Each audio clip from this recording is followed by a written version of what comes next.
Hello students. तो बेटा next जो हमारा टॉपिक चल रहा था उसमें लंग्स टॉपिक हमने क्लियर कर लिया था। ठीक है, लंग्स के स्ट्रक्चर को। तो लंग्स के स्ट्रक्चर में हमारा एक पार्ट रह गया था जिसका नाम है प्लूरा मेम्ब्रेन। ठीक है, अब देखिए प्लूरा होती क्या है। एक्चुअली में ये थिन होती है, ट्रांसपेरेंट होती है और इसमें टू लेयर्ड होती हैं। ठीक है, peritoneal serous sac around the lungs. तो एक्चुअली में क्या है, लंग्स के क्या होती हैं, इसकी टू लेयर्ड हमें देखने को मिलती हैं। जो इसकी इनर लेयर होती है उसको हम विसरल प्लूरॉन बोलते हैं। ठीक है, in contact with lung surface, जो क्या होती है लंग सरफेस के कांटेक्ट में रहती है। इसकी जो अदर मेम्ब्रेन है जिसको हम आउटर लेयर बोलते हैं उसको बोलते हैं हम पैराइटल प्लूरॉन। ठीक है, ये क्या रहती है in contact with thoracic lining. Thoracic lining means जिसमें हमारा पूरा रेस्पिरेटरी ट्रैक्ट रहता है। ठीक है, रिप्स होती हैं। ठीक है, वहाँ से क्या रहती है इसकी लाइनिंग हमें मीन्स कांटेक्ट में रहती है ये। नेक्स्ट है between these layers there is a narrow cavity. अब इनर एंड आउटर लेयर के बीच में जो कैविटी होती है उसको हम बोलते हैं प्लूरल कैविटी। ठीक है, अब देखिए डायग्राम में दिख रहा होगा जो ब्लू एंड जो ग्रीन है। ठीक है, ये ग्रीन वाली और आउटर लेयर जो ब्लू वाली है। ठीक है, इसके बीच में जो वाइट कलर का जो स्पेस डायग्राम में जो दिखाई दे रहा है। ठीक है, देखिए वाइट कलर का जो स्पेस डायग्राम में दिखाई दे रहा है। ठीक है, ये वाला स्पेस, तो ये क्या है एक्चुअली में प्लूरल कैविटी। ठीक है, इसके बाद अब इसमें क्या होता है प्लूरल कैविटी में which is filled with fluid. इसमें क्या होता है एक फ्लूड होगा जिसको हम क्या बोलेंगे प्लूरल फ्लूड बोलते हैं। अब देखिए इसका फंक्शन क्या होता है। पहला फंक्शन है इसका एक्ट एज लुब्रिकेंट। तो ये काम कैसा करता है, एक लुब्रिकेशन की तरह काम करेगा, मीन्स इसको क्या रखता है स्मूथ बनाए रखेगा। नेक्स्ट है protect lungs from mechanical shock. तो ये लंग्स को प्रोटेक्ट भी करता है। ठीक है, अगर किसी बाहर तरीके से अगर कोई चोट वोट लगे तो उससे भी क्या करेगा, ये लंग्स को बचाएगा। नेक्स्ट है होल्ड द मेम्ब्रेन टुगेदर। और ये क्या करता है जो मेम्ब्रेन्स होती हैं उनको रोके रखता है। ठीक है, उनको बांधे रखता है। अब जैसे ही ये हमारी ये पूरी जो कैविटी दिखाई दे रही ये वाला पोर्शन है, ये होता है हमारा थोरेसिक रीजन के अंदर जिसको हम बोलते हैं थोरेसिक कैविटी। अब इसके नीचे जो पार्ट जो होता है हमारा वो होता है हमारा डायफ्रेगम, जिसमें हमारा स्टोमक आता है। ठीक है, डाइजेस्टिव ट्रैक्ट जो आता है हमारा वो सारा किस में आता है हमारा डायफ्रेगम में। इसके बाद अब देखिए नेक्स्ट टॉपिक है हमारा ब्रोंचियल इंटरकॉम।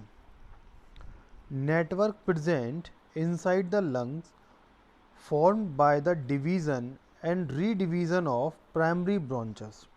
तो जो हमारा ट्रैकिया के आगे का जो पार्ट होता है उसको हम क्या बोलते हैं ब्रोंचियल इंटरकॉम बोलते हैं।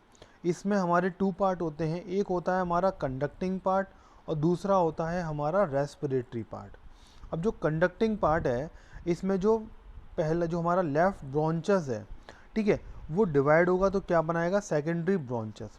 और सेकेंडरी ब्रोंचस डिवाइड होके क्या करता है ये टर्सरी ब्रोंचस बनाता है। और टर्सरी ब्रोंचस डिवाइड होके ठीक है फिर लास्ट में बनते हैं हमारे ब्रोंचियोल्स। और जैसे ही ब्रोंचियोल्स बनते हैं तो ये ख़त्म जहाँ पर होते हैं उसको हम बोलते हैं टर्मिनल ब्रोंचियोस। अब टर्मिनल ब्रोंचियोस का एंड पॉइंट जो होता है ये होता है हमारा एल्वियोलाई वाला। ठीक है, अब ये जो एंड होता है ये कहाँ होता है एल्वियोलाई के अंदर हमारा ये वाला पार्ट एंड हो जाता है। ठीक है, अब देखिए the part of respiratory system from nostril to terminal bronchus. Means ये जो नॉस्ट्रिल एक्सटर्नल नॉस्ट्रिल से लेके टर्मिनल ब्रोंचस तक का जो पार्ट है इसको हम बोलते हैं conducting part. It transport air to alveoli. ठीक है, मीन्स एयर को ट्रांसपोर्ट करेगा कहाँ तक एल्वियोलाई तक, क्लीन करता है, ह्यूमिडिफाइज। ठीक है, and air conditioner the air at the body temperature. Next है the part of respiratory system from respiratory bronchioles to alveoli.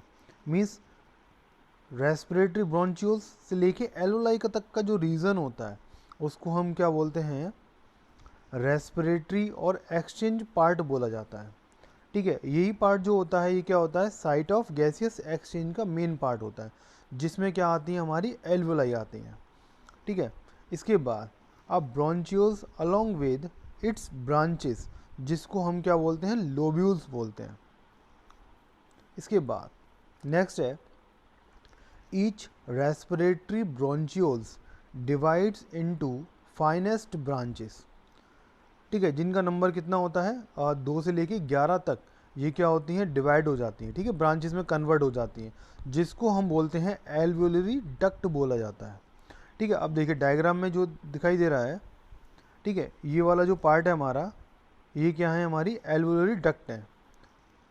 ठीक है, और ये इनका नंबर जो होता है कुछ पीछे भी हैं, तो इनका नंबर कितना होता है 2 से लेके 11 तक हमें देखने को मिलता है। इसके बाद नेक्स्ट आता है each of which open into the alveolar sac, तो ये कहाँ पर ओपन होती हैं, एल्व्यूलर सैक के अंदर ओपन होती हैं।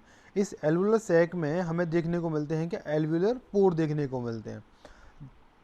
ठीक है, अब देखिए एल्व्यूलर सैक, इन्फेंडिबुलम और atrium. An alveolar sac is form of central passage and 6 to 8 pocket like grape shaped outgrowth. जो ये ग्रेप शेप्ड आउटग्रोथ दिखाई दे रही है, इसको हमने क्या बोला, एल्व्यूलर सैक, एयर सैक बोला। ठीक है, इसका जो डायमीटर होता है वो होता है 0.1 मिलीमीटर। ठीक है, अब इसी पूरे स्ट्रक्चर में हमें देखने को मिलेगा कि यहाँ पर क्या है, जो ब्लू वाला जो रीजन है, इसमें क्या होगा, डीऑक्सीजनेटेड ब्लड जो होता है वो ट्रांसफ़र होता है। ठीक है, और जो रेड वाला जो है ये आर्टरी वाला रीजन है, ठीक है, जिसको हम क्या बोलते हैं, जिसमें क्या होता है, हमारा ऑक्सीजनेटेड ब्लड जो होगा वो फ्लो होता है। ठीक है, अब देखिए जो ब्लू है, ये अपर पोर्शन जो है वो क्या है, पल्मोनरी आर्टरी। ये हमने डिस्कस किया था कि ब्लड वाले सेक्शन में कि पल्मोनरी वर्ड जो आता है, ठीक है, उसमें क्या होता है, आर्टरी और वेन का फंक्शन क्या होता है, अपोजिट हो जाता है। अगर आर्टरी में क्या होता है, ऑक्सीजनेटेड होगा, अगर पल्मोनरी आ गया तो वहाँ पर क्या होगा, डीऑक्सीजनेटेड हो जाएगा। वेन में क्या होता है, ऑक्सीजनेटेड नहीं होता, डीऑक्सीजनेटेड होता है, लेकिन उसके आगे क्या आ गया, पल्मोनरी, तो वहाँ पर होगा उसके अंदर oxygenated blood. The next topic है मैकेनिज्म ऑफ ब्रीथिंग। ठीक है, अब देखिए ब्रीथिंग की जो प्रोसेस है वो किस तरीके से होती है, तो यहाँ पर हम वो डिस्कस करेंगे। Mechanism of breathing involve the alternate expansion and contraction of chest cavity. तो इसमें क्या होता है, ब्रीथिंग में जानते हो कि गैस का क्या होगा, एक्सचेंज होगा। ठीक है, O2 इसमें ली जाती है और CO2 जो है वो रिलीज कर दी जाती है। तो यहाँ पर क्या है कि जो हमारी चेस्ट कैविटी मीन्स जिसमें हमारे लंग्स होते हैं, रिब्स होते हैं, ठीक है, वहाँ पर क्या होता है कि एक्सपेंशन भी होगा एंड कॉन्ट्रैक्शन भी होता है। ठीक है, जिसको हम क्या बोलते हैं, रेस्पिरेटरी मूवमेंट बोलते हैं। The respiratory movement involve 2 phases, जिसमें क्या होता है, 2 फेजेस हमारी इन्वॉल्व होती हैं। फर्स्ट होती है हमारी इंस्पायरेशन एंड सेकंड होती है हमारी एक्सपायरेशन। अब देखिए जो इंस्पायरेशन है, इसमें क्या होता है, means phrenic muscles of diaphragm. ठीक है, और दूसरा है एक्सटर्नल इंटरकोस्टल मसल्स। ठीक है, ऐसे ही हम बात करें एक्सपायरेशन की, तो यहाँ पर भी क्या होती है, हमारी 2 मसल्स इन्वॉल्व होती हैं। फर्स्ट होती है हमारी एब्डोमिनल मसल्स एंड सेकंड होती है हमारी इंटरनल इंटरकोस्टल मसल्स। तो यहाँ पर याद रखना कि इंस्पायरेशन में होती है एक्सटर्नल इंटरकोस्टल मसल्स और एक्सपायरेशन में होती है इंटरनल इंटरकोस्टल मसल्स। ठीक है, थोड़ा अपोजिट होता है इन दोनों के बीच में ये मसल्स जो होती है। इसके बाद आता है breathing involve sending fresh air to respiratory organ, means intake of O2। ठीक है, उसको क्या बोला, inspiration, and expelling the full air from them, जिसको क्या बोल दिया, expiration. Respiratory frequency varies among individual, it is 12 to 16 times per minute in an adult man. तो देखिए रेस्पिरेटरी फ्रिक्वेंसी जो होती है वो डिफरेंट एनिमल्स के अकॉर्डिंग क्या होती है, डिफरेंट होती है। अगर हम बात करें ह्यूमन के केस में लें, ठीक है, तो एडल्ट ह्यूमन में कितना होता है, 12 से लेकर 16 टाइम पर मिनट हमें देखने को मिलता है। लेकिन अगर हम बात करें किसी चाइल्डहुड की, ठीक है, किसी छोटे बच्चे की, तो उसमें क्या होता है कि जो रेस्पिरेशन जो रेट है, ठीक है, फ्रिक्वेंसी है, ये वहाँ पर क्या होगी, इंक्रीज हो जाएगी। ठीक है। तो एवरेज टाइम जो आता है वो है हमारा 12 टाइम्स पर मिनट। ठीक है। इसके बाद अब आती है हमारी इंस्पायरेशन इनहेलेशन। इसको क्या बोला जाता है, इंस्पायरेशन भी बोल सकते हैं या इनहेलेशन भी बोलते हैं। अब देखिए इसमें क्या है, involve in taking of fresh air in the alveoli of lungs. It includes muscles contraction, so it is an active process. तो इनहेलेशन में क्या होता है कि इसमें मसल्स क्या करती हैं, कॉन्ट्रैक्ट करती हैं। ठीक है, जिसकी वजह से क्या होती है, ये एक्चुअली में एक एक्टिव प्रोसेस है। ठीक है। अब देखिए इसमें क्या होता है, जो ये हमारी जो ग्रीन कलर का जो पोर्शन दिखाई दे रहा है, ठीक है, ये क्या है हमारा इंटरनल इंटरकॉस्टल मसल्स। और जो मीन्स इस साइड में है ये दिखाई दे रहा है, ये क्या है हमारा एक्सटर्नल इंटरकॉस्टल मसल्स। ठीक है। अब देखिए सबसे पहले याद रखने वाली बात क्या है कि हमें पता होना चाहिए कि रिब्स हमारा कितना होता है। तो बेटा रिब्स जो होती हैं वो होती हैं हमारी 12 पेयर। ठीक है। पीछे जो है ये वर्टिब्रल कॉलम है, आगे जो है स्टर्नम। तो रिब्स जो होती हैं इससे क्या होती हैं, अटैच होती हैं स्टर्नम से और पीछे वर्टिब्रल कॉलम से। ठीक है। अब देखिए 12 पेयर में से क्या होता है कि जो 7 पेयर रिब्स जो होती हैं ये एक्चुअली में क्या होती हैं, ट्रू रिब्स होती हैं, क्योंकि ये पीछे वर्टिब्रल कॉलम से और आगे की तरफ स्टर्नम से जुड़ी हुई रहती हैं। लेकिन इसके बाद जो 8 पेयर वाली, 9 पेयर वाली और 10 पेयर वाली जो होती हैं इनको बोला जाता है फॉल्स रिब्स पेयर। रीज़न उसका ये है क्योंकि इनमें क्या होता है, ये देखिए डायग्राम में भी दिखाई दे रहा है। ठीक है। ये जो इनमें क्या है, ये पीछे वर्टिब्रल कॉलम से तो अटैच है, लेकिन यहाँ पर स्टर्नम से जो अटैच है वो किस पर है, 7th पेयर वाली रिब से जुड़ी हुई हैं। ठीक है। इसके बाद मीन्स इनमें क्या होता है कि अलग अलग सेपरेट ये जुड़ी हुई नहीं रहती स्टर्नम से। तो ये क्या होती है, 7 पेयर वाली जो रिब्स होती है उसी से ही क्या होती हैं, ये अटैच होना स्टार्ट हो जाती हैं। ठीक है। इसके बाद आती है हमारी 11 पेयर वाली और 12 पेयर वाली। तो 11 पेयर और 12 पेयर वाली जो रिब्स होती है ये एक्चुअली में क्या होती है, फ्री फ्लोटिंग रिब्स है। ठीक है, मीन्स ये फ्री रहती है। इसके बाद अब देखिए इंस्पायरेशन मसल्स का अब डिस्कस करते हैं। इसको क्या बोला जाता है, फेरेनिक या radial muscles of diaphragm extend from diaphragm to ribs and vertebral column. तो इसमें क्या होता है, जो हमारा रिब्स का पूरा केस होता है, ठीक है, वो क्या होता है, थोड़ा एक्सपेंड कर जाएगा। When these contract the diaphragm is flattened which increase the thoracic cavity antero posteriorly. अब जैसे ही हम किसी जो हम इंस्पायरेशन करते हैं तो हमारा क्या होता है कि जो रिब्स का जो एरिया है वो धीरे धीरे क्या होगा, बढ़ जाएगा। ठीक है, मीन्स इसका एरिया जो होता है वो बढ़ जाता है। और ये सारा रीजन जो होता है इसको क्या बोला जाता है, थोरेसिक कैविटी बोला जाता है, जिसमें हमारे लंग्स होते हैं, रिब्स होती हैं। इसके बाद आता है external intercostal muscles. 11 pair of muscles present between 12 pair of ribs. तो एक्सटर्नल इंटरकॉस्टल मसल्स कितनी होती हैं, 12 पेयर होती हैं। ठीक है, और ये किसके बीच में, 12 पेयर जो रिब्स होती हैं उनके बीच में ये प्रेजेंट होती हैं। अब देखिए डायग्राम में भी दिख रहा है कि ये ग्रीन वाली जो है इंटरनल इंटरकॉस्टल मसल्स हैं। ठीक है, और थोड़ा सा ये जो हमारा ये पिंकिश कलर लिए हुए है ये हमारी इंटरनल इंटरकॉस्टल मसल्स। ठीक है, तो ये कितनी होती हैं, 11 पेयर होती हैं जो कि रिब्स के बीच में प्रेजेंट होती हैं। When these contract, the ribs are pulled upward और outward। ठीक है, ऊपर की तरफ और बाहर की तरफ क्या होती हैं, ये पुल करती हैं। So thoracic cavity increase dorsoventrally and laterally. तो थोरेसिक कैविटी जो होती है वो लेटरली उसका साइज जो होता है वो इंक्रीज होता है। ठीक है, मीन्स आगे की तरफ ही तो पड़ता है ये, इसका जो साइज होगा वो कहाँ होता है, आगे की तरफ इंक्रीज होता है, ना कि ऊपर की तरफ और ना ही नीचे की तरफ। अब देखिए इसके बाद अब इसकी प्रोसेस को समझते हैं, मैकेनिज्म ऑफ इंस्पिरेशन। अब देखिए सबसे पहले क्या होगा, फ्रेनिक मसल्स में क्या होगा, कॉन्ट्रैक्शन होगा, जिसको हम रेडियल मसल्स भी बोलते हैं। इसके बाद डायफ्रागम जो होगा वो फ्लैट हो जाएगा। फ्लैट होने के बाद फिर क्या होता है, इसमें थोरेसिक कैविटी का जो वॉल्यूम होगा वो इंक्रीज होगा।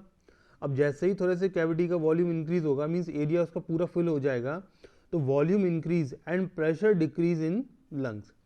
तो प्रेशर जो होगा वो लंग्स में डिक्रीज हो जाएगा, कितना हो जाएगा, मीन्स 2 से लेके 6 मीन्स 2 to 6 mmHg। इसके बाद atmospheric air pressure is more, कि बाहर का प्रेशर क्या होगा, फिर ज़्यादा होगा, लंग्स का साइज जो होगा वो डिक्रीज हो जाता है। ठीक है, अब देखिए, अब जो ये जो पूरा डायग्राम में दिखाई दे रहा है, ठीक है, ये स्टर्नम है, ये वर्टिब्रल कॉलम्स है, और ये हमारी क्या है, ये हमारी फॉल्स रिब्स हैं, क्योंकि इसमें क्या है कि सारी जो पेयर हैं वो सारा कहाँ जुड़ा हुआ है, 7 पेयर वाली रिब्स से ही अटैच है। और जो पीछे जो दिखाई, इसमें थोड़ा सा क्लियर नहीं है डायग्राम में, कि जो रिब्स हैं वो फ्री फ्लोटिंग रिब्स हैं जो पीछे स्टर्नम से तो अटैच है, ठीक है, आगे किसी से जुड़ी हुई नहीं है। अब देखिए, the diaphragm is the most important muscles of inspiration performing 60 to 80% of work of the ventilator process. तो जो मीन्स हमारी डायफ्रागम, जो हमारी इंपॉर्टेंट मसल्स होती है डायफ्रागम के अंदर, ठीक है, डायफ्रागम जो हमारी इंपॉर्टेंट मसल्स है, ये क्या करती है, 60 से लेके 80% हमारा जो वेंटिलेशन की प्रोसेस है इसको कंप्लीट करती है।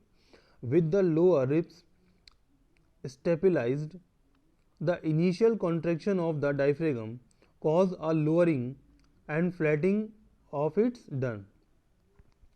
This action is the primary method by which the diaphragm increase intrathoracic volume। और इस तरीके से क्या होता है कि जो थोरेसिक कैविटी का जो वॉल्यूम होता है वो क्या होता है, हमारा इंक्रीज हो जाता है इंस्पिरेशन में। अब हम बात करते हैं एक्सहेलेशन या एक्सपायरेशन की। तो इसमें क्या होता है, expelling of foul air out of the body, it includes muscles relaxation, so it's a passive process. तो बेटा याद रखना, एक्सेलेशन जो होता है एक एक्चुअली में एक पैसिव प्रोसेस है, और जो इंस्पिरेशन होता है या इनहेलेशन होता है ये एक्चुअली में एक्टिव प्रोसेस है। अब देखिए, फर्स्ट है इसमें फेरिक मसल्स रिलैक्स होगी, ठीक है, क्योंकि हमें एक्सेलेशन करना है। इसके बाद डायफ्रागम बिकम डोम शेप्ड, फिर डायफ्रागम जो होता है वो क्या होगा, दोबारा से क्या होगा, डोम शेप्ड में आ जाएगा, एक गुंबद टाइप में, ठीक है। वॉल्यूम ऑफ थोरेसिक कैविटी का क्या होगा, डिक्रीज हो जाएगा, लंग का प्रेशर जो होगा वो इंक्रीज होगा, एटमॉस्फेरिक प्रेशर जो होगा वो लेस हो जाएगा, और लंग्स का प्रेशर बढ़ जाएगा। अब देखिए, during forceful expiration two expiratory muscles also help in expiration. First है एब्डोमिनल मसल्स और सेकंड है हमारी internal intercostal muscles,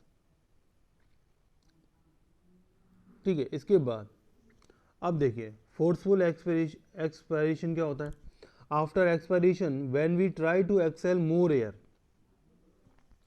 forceful expiration is an active process. अब देखिए, इसमें दो मसल्स ही हमारी, एक तो इंटरनल इंटरकॉस्टल मसल्स और एक एब्डोमिनल मसल्स। अब जो इंटरनल इंटरकॉस्टल मसल्स हैं, these are 12 pair muscles between the ribs. When these muscles contract, ribs are pulled downward and inward, so thoracic cavity decrease dorsoventrally and laterally. इसके बाद next है हमारी abdominal muscles, these extend from ribs to the abdominal organ. When these contract, the abdominal visceral organ are pulled upward, ठीक है, so the diaphragm become more convex and thoracic cavity decrease anteroposteriorly, ठीक है। अब देखिए, diaphragm diagram में देखते हैं, इसमें क्या है कि डायग्राम में दिखा गया है जो इंटरनल इंटरकॉस्टल मसल्स हैं, ठीक है, ये साइड में दे रखी हैं जो कि रिब्स के बीच में होती हैं। इसके बाद अब जो एब्डोमिनल मसल्स हैं, ठीक है, जो हमारी इस थोरेसिक कैविटी के नीचे वाला पोर्शन जो होता है जिसको हम बोलते हैं क्या, एब्डोमिनल मसल्स। अब देखिए, इसमें क्या होता है, रेक्टस एब्डोमिनिस होता है एक, ठीक है। सेकंड पार्ट जो होता है इसका एक्सटर्नल ऑब्लिक जिसको हम बोलते हैं। थर्ड पार्ट जो होता है जिसको हम इंटरनल ऑब्लिक्स बोलते हैं, डायग्राम में क्लियरली दिख रहा है, ठीक है। इसके बाद जो होता है हमारा ट्रांसवर्सिस एब्डोमिनिस बोलते हैं, ठीक है। इसमें क्या होता है, इनका साइज जो होता है वो मीन्स डिक्रीज हो जाता है जब हम क्या करते हैं, मीन्स एक्सहेलेशन जब होता है। इसके बाद अब देखिए नेक्स्ट है when internal intercostal muscles contract जब करती है इंटरनल इंटरकॉस्टल मसल्स, तो रिब केस में क्या होता है, मूवमेंट होगा इनवर्ड में। इसके बाद एब्डोमिनल मसल्स जो होती है are attach to the organ and ribs cage. तो एब्डोमिनल मसल्स क्या होती है, थोड़े से कैविटी के नीचे की तरफ होगी, लोअर पोर्शन होता है, तो ये क्या करता है कि जो रिब्स केज होता है उससे अटैच हो जाएगा। इसके बाद व्हेन दीज मसल्स कॉन्ट्रैक्ट, फिर क्या होता है एब्डोमिनल मसल्स में क्या होगा, कॉन्ट्रैक्शन होगा। डायफ्रागम इज पुश्ड अपवर्ड, तो डायफ्रागम जो होता है वो ऊपर की तरफ चला जाता है। ठीक है, नेक्स्ट है because the abdominal organ are pushed upward. Next thoracic cavity volume decrease more, तो थोरेसिक कैविटी का जो वॉल्यूम है वो ज़्यादा से ज़्यादा क्या होगा, डिक्रीज हो जाएगा, which in turn increase pressure. Next है forceful air rushes from lungs to atmosphere.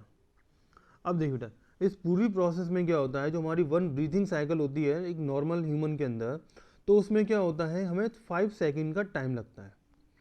ठीक है, जिसमें इनहेलेशन एंड एक्सहेलेशन की जो प्रोसेस होती है वो दोनों ही क्या होती हैं इसमें इन्वॉल्व होती हैं। ठीक है, तो complete normal one breathing cycle is complete in 5 second in adult. ठीक है, नेक्स्ट है in adult under normal condition, जब वो एकदम हेल्दी है तो उसके अंदर ब्रीथिंग रेट जो होता है वो होता है 12 साइकिल पर मिनट। ठीक है, तो मीन्स 5 सेकेंड में हो रहा है, मिनट में हमारी 60 सेकेंड होती हैं, तो 5 का मल्टीप्लाई 12 में किया तो क्या हो गया 60। ठीक है, तो हमें इस तरीके से क्या है 12 साइकिल हमें ह्यूमन के अंदर देखने को मिलती हैं।